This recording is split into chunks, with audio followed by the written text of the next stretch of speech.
Hello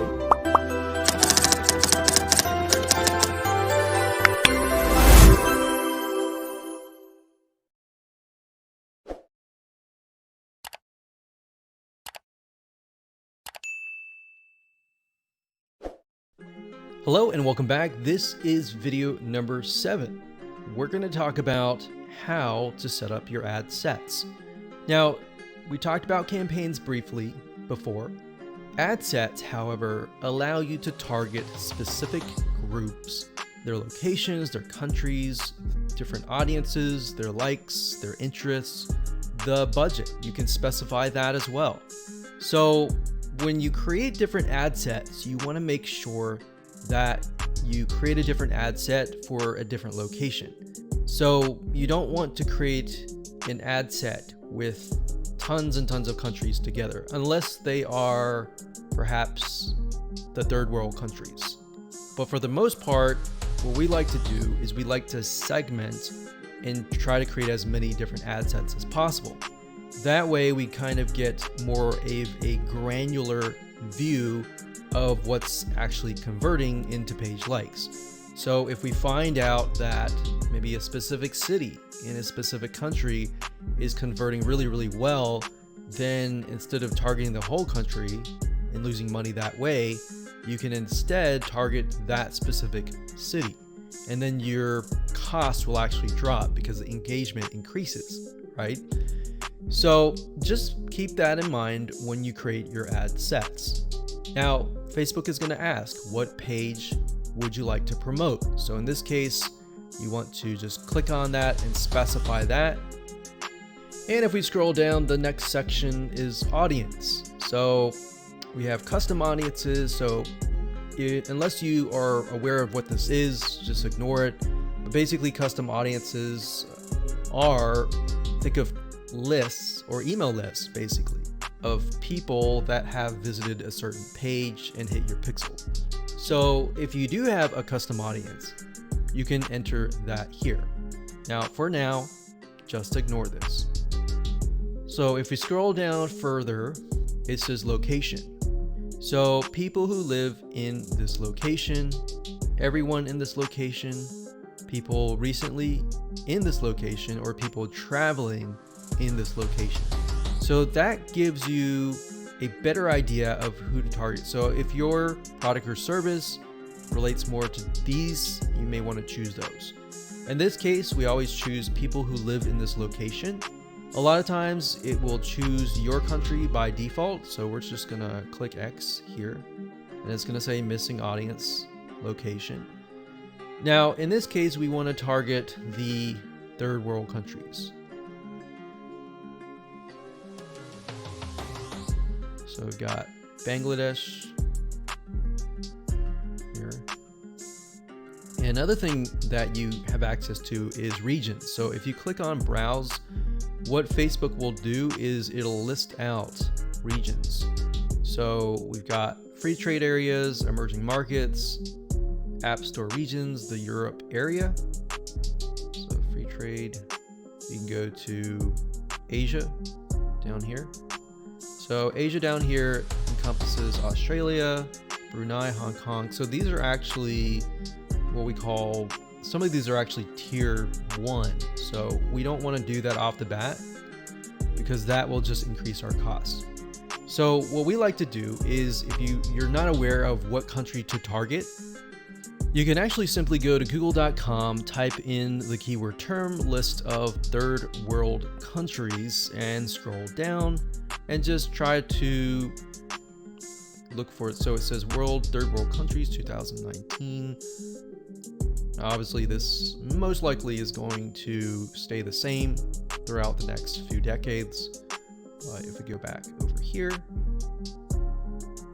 Okay, so I scrolled down the page and I found a list of third world countries. So we can see a list, we can see the population here. So what we could do is we could sort by population. So as you can see, I mentioned Bangladesh because Bangladesh actually works fairly well in our past campaigns. So we've got that, we've got Ethiopia, we got Congo, Tanzania, Myanmar is another one. Let's see.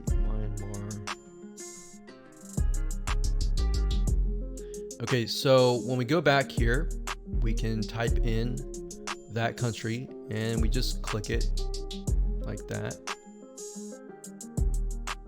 Now, I want you to know that some countries may not exist. So you might type in some and think, okay, where is it?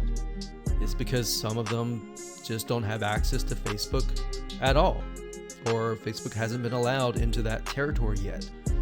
Now, if you don't want to enter them one by one, you can create a list of them and then enter them and copy and paste them in here by clicking add locations in bulk and going through that process. Next, we have age and gender. Generally speaking, you want to choose something broad. You always want to start at broad and then get narrow later down the road, unless you've done tests before and you know that the age range is a specific group, because otherwise you might be ruling out people who may be within an age range that you're not targeting. That is actually going to be a highly engaged audience. So we're going to leave that as it is.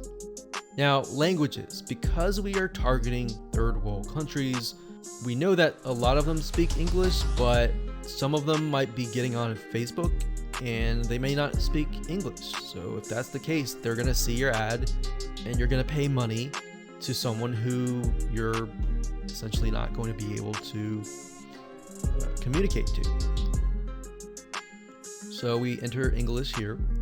Next up, we have detailed targeting. This is very important as well, because this will allow you to target on a granular level as to what people's interests are. Now, if you're not familiar with how Facebook interests works, this is basically how it works. So Facebook has what we call a Facebook tracking pixel. And these are pixels that are placed by website owners like us on our websites.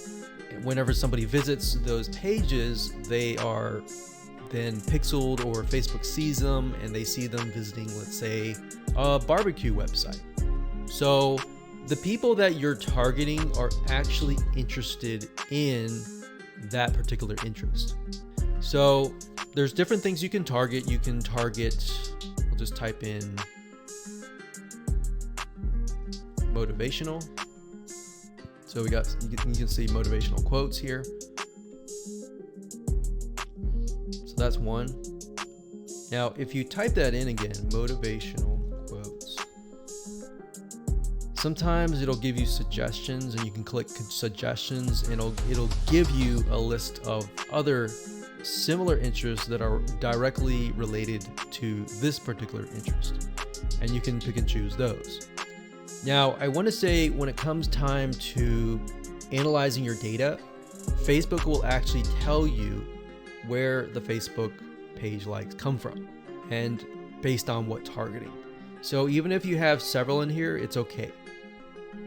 Next up, you can specify people of specific Facebook pages, or you can exclude people of that particular page. Next up, we have automatic placements. In other words, where do you want Facebook to show your ads to the right people? So automatic placements, what that means is Facebook will use their artificial intelligence to place your ads. If you click edit placements, you can then specify which places you want your ads to appear. So you can do all devices, which is highly recommended if you're starting out and you don't know just yet. It's better to start general than more specific, because if you start specific, you can't go backwards. It's kind of like taking an image and then making it small and cropping it and decreasing the size and just trying to get back to the bigger size. It doesn't work that way. So you got to start general and then move to specific. So just to keep things simplistic, we usually choose automatic placements because we're utilizing Facebook's extremely smart artificial intelligence. Okay, so we got optimization and spending controls. Usually just keep everything by default and click continue. And that's it. So that's all there is in terms of setting up an ad set.